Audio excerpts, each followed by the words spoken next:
Hello friends, ఈరోజు చేసే షర్బత్ చూద్దామండి. ఒక నిమ్మకాయ తీసుకొని 2 పీసెస్ కట్ చేసి అందులో ఉన్న గింజల్ని స్పూన్స్తో తీసేసి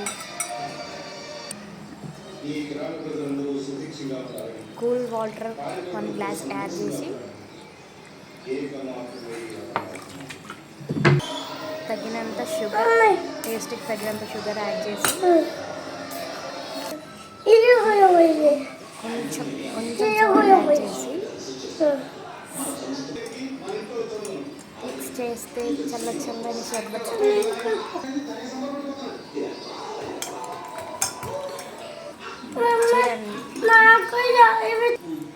చిన్నోడు ఎలా తాగుతున్నాడు. సూపర్ అని పెట్టు.